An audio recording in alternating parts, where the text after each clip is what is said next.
So now that we're in the month of November already, I can't believe it, I thought it would be appropriate to do a holiday budgeting episode.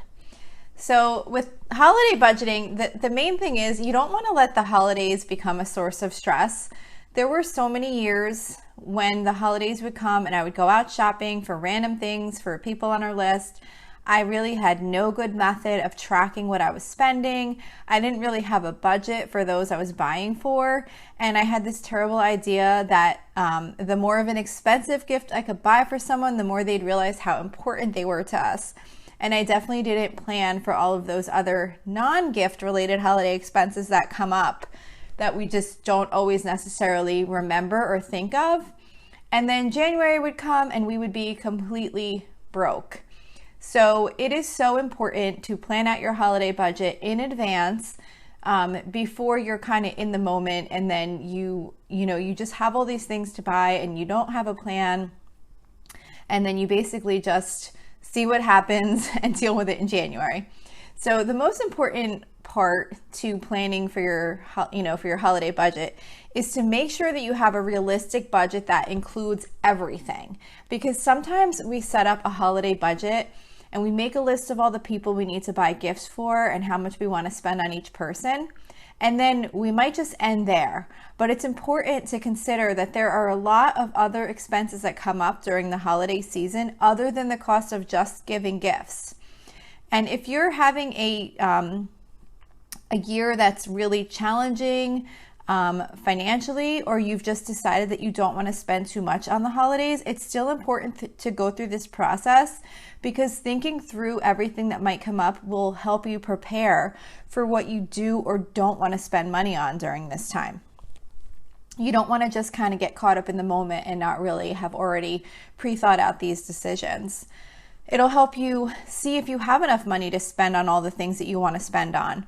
When you kind of put it all down on paper, all of the costs that are associated with the holidays above and beyond gifts, it can give you a much better perspective on what you're looking at to spend. And it's much better to know this at the beginning so that you can make adjustments and decisions, rather than kind of find out at the end that you spent way more than you thought you were going to spend, and now you have to try and make up for that spending. We want the holidays to be fun, not a time of being stressed and going over budget and spending more than we had available to spend. Some of the categories that you might want to include in your holiday budget are gifts, of course. You want to make a complete list of everyone that you purchase gifts for. And don't forget any of the ancillary type purchases, such as for teachers, maybe dance instructors, sport coaches, work events, anything like that that you need to buy a gift for during the holiday season. Another category is gift giving supplies. So that would include anything like tissue paper, gift wrap, tape, gift bags, gift tags, any of those types of supplies that you need to wrap the gifts. I always like to stock up on those during the holiday clearance sales in the prior year, but I do still usually end up needing to pick up something because either I don't have the right size bag, or I need like a gift box or whatever, depending on what the item is. Sometimes I do wind up needing to purchase something. And of course I do save gift bags also. I have like a bunch of gift bags that I save and reuse.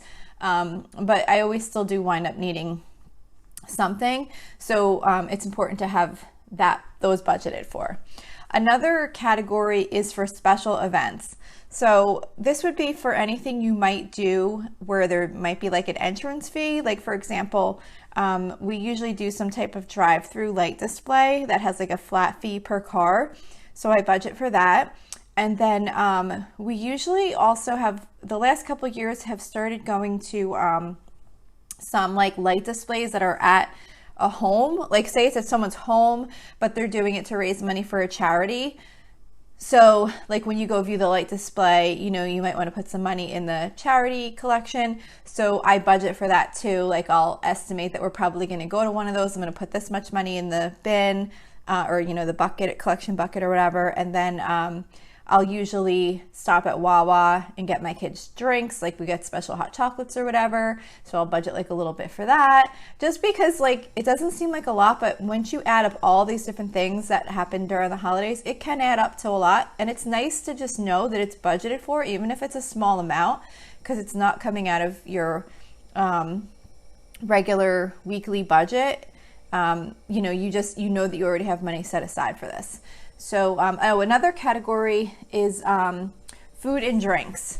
So for example, maybe sparkling cider, alcoholic drinks, sodas, anything special for the holiday that you might not normally purchase, those things can really add up. So you want to think through any like food and drink type purchases that you might make during the holidays.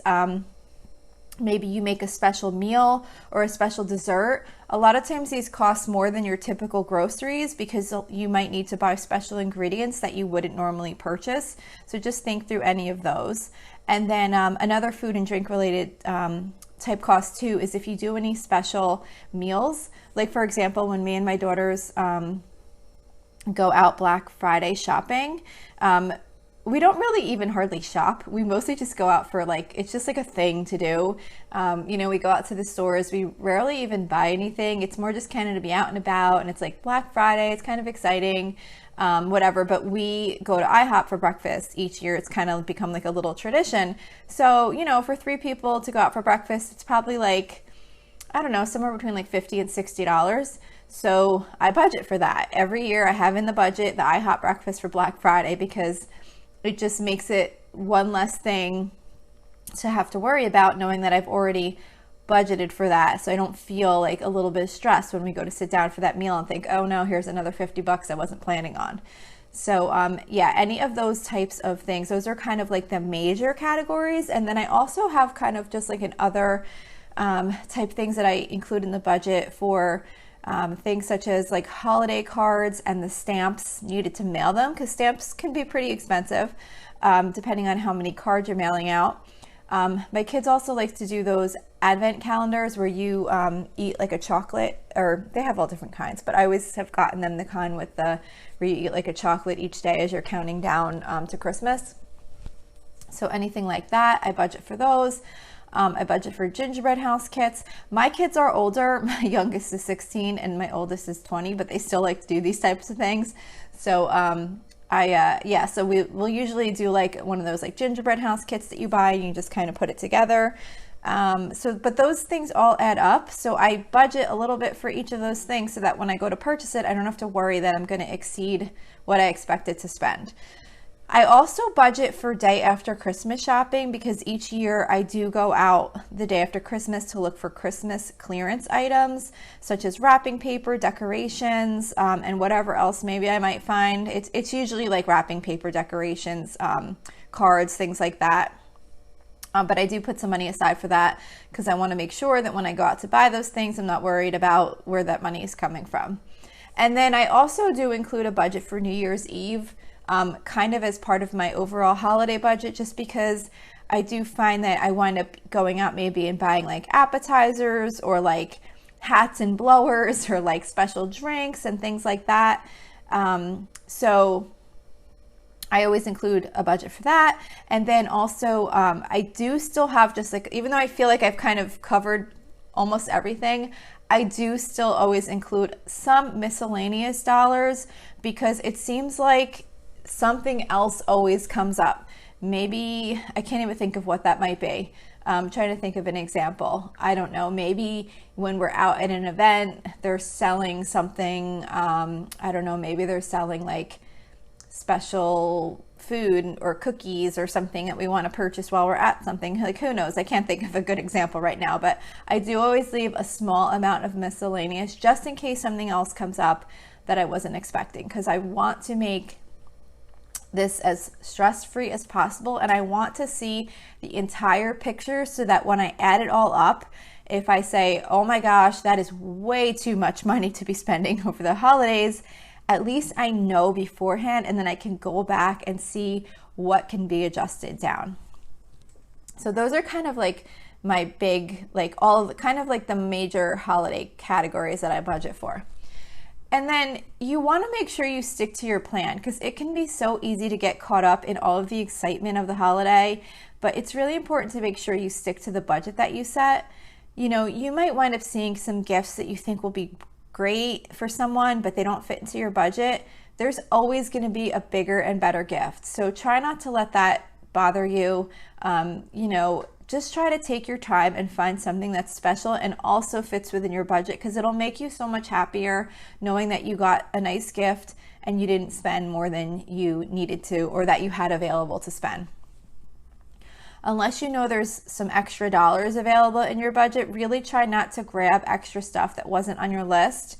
If you find something that you really, really want, and it wasn't part of your budget and you feel like you really need to purchase it, maybe for someone else or for yourself, try to take at least a day to think it over. It's the same thing like we do with controlling impulse spending. You want to give yourself some time, because you really want to try not to make impulse purchases, and especially during the holidays, because the stores are set up at this time of year to really play on your emotions and to get you to make impulse purchases. So really just take some time, think it over, check your budget, see if you can make it work, and then make the decision. And of course, you want to make sure that you're tracking your expenses against your budget.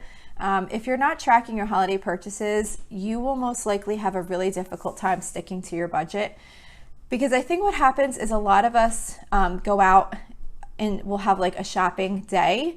You know, you might have several during the course of the holiday season, or you might do like a few days where you do a lot of online shopping. You have all these different things coming in. And if you don't record them right away, it can kind of get out of control depending on how many people that you purchase for. I have like a lot of nieces and nephews and a lot of family that we get gifts for. So if I don't record the purchases right away, or even for my children, I lose track and I forget who the gift was for and how much it was. And then I'm trying to like remember, what did I purchase at the store? So it makes it much easier is if as soon as you make the purchases, if it's online, then just record it as soon as you made the purchase, like right after you click purchase, go to your spreadsheet or however you track your budget and record it then. And if you were out shopping at stores, as soon as you come home, take your bags, pull out each receipt and record right away while it's still fresh in your memory what it was, because believe me, you will definitely most likely forget. I can't say everyone will, but I think most of us forget if we let too much time pass, and that does not have to be a lot of time before you forget what you purchased.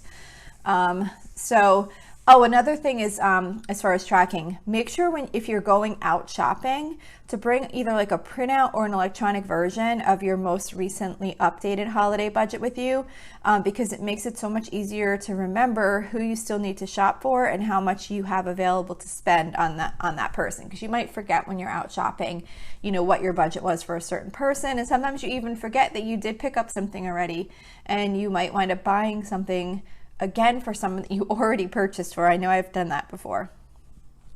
And then just some like other random tips. If you have children, they often ask for things that are expensive, especially as they get older, and it can be really tempting to try and get them everything they ask for, but it's not worth it if it's going to put you over budget and cause you to spend more money that you don't really want or have to put for this purpose. So depending on your children's ages, if you feel comfortable with actually sharing a budget with them, like what you're budgeting to spend on them, that can be a good idea. I started doing that with my kids a few years ago, and I felt like it really helped with them prioritizing what they wanted, because in the past, we kind of just tried to get them everything they asked for, no matter how much it was, and we would spend so much money for them on Christmas, and they would just tear everything open and it would be over in like 5 minutes, and then they just had all this stuff that was mostly garbage,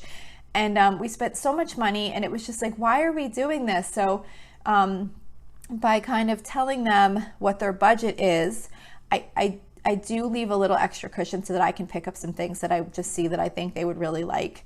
But I tell them a budgeted amount, and then they have to really make choices on what they really want the most. And they're not just asking for everything they see that they might want. So I felt like that's been helpful for us. So I don't know, it may or may not work for others, but just wanted to share that tip.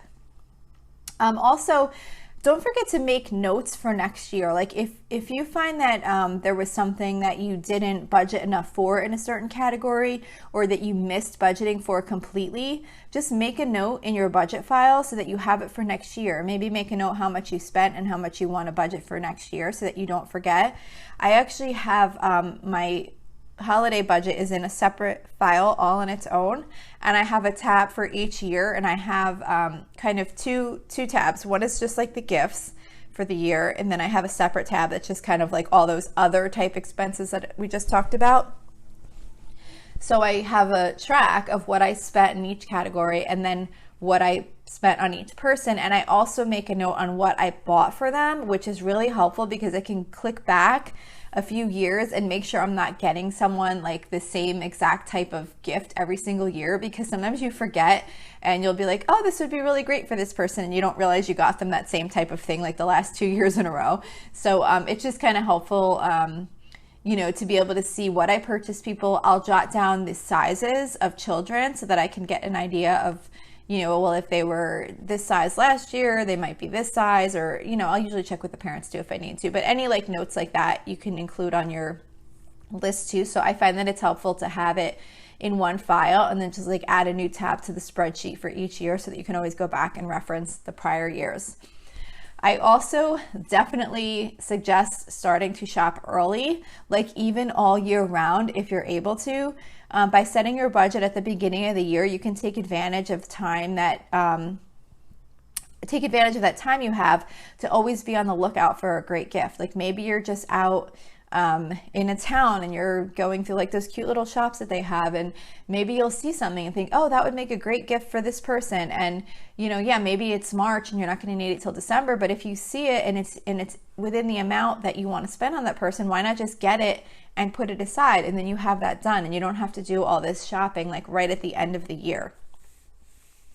The only people I don't recommend shopping for super early is children of a certain age and like teens, because a lot of times what they want changes completely as it gets closer to the holidays. I mean, I've had my kids like within weeks before saying they want something different than what I already bought them, and I'm like, well, it's too late at this point. Santa already had the list. So just kind of when they were younger, of course, but it's like you really want to try and maybe wait on those kids that you think might wind up changing their mind on what they want as it gets closer. And most importantly, just make sure to enjoy the holidays. Don't stress yourself out by buying more than you can afford. You will feel so much better, and you can enjoy your days a lot more when you spend within the dollars that you can afford to spend, and not try and overdo it and then make yourself stressed out once the holidays are over. So that's it for today. Thank you so much for listening. Don't forget, you can always email me with any questions or suggestions at lolasfrugallife@gmail.com. You can follow me on Instagram and Facebook at lolasfrugallife. You can find blog posts for each episode on my website at lolasfrugallife.com. And you can also join our private listeners group on Facebook at facebook.com/group/lolasfrugallife. If you enjoy the show, please make sure to subscribe on Apple Podcasts, Spotify, YouTube, or wherever you listen from. And I would love it if you would screenshot the show and tag me on Instagram so I can see that you're listening. Also, if you could please take a couple of seconds to rate and review the podcast, that would be really, really helpful to me. I would really appreciate it. That is what helps the audience grow, by showing the podcast to more people, and seeing what you have commented about it could maybe suggest to them to check it out. So that's it for today. Thanks so much for listening, and I hope you have a really awesome day.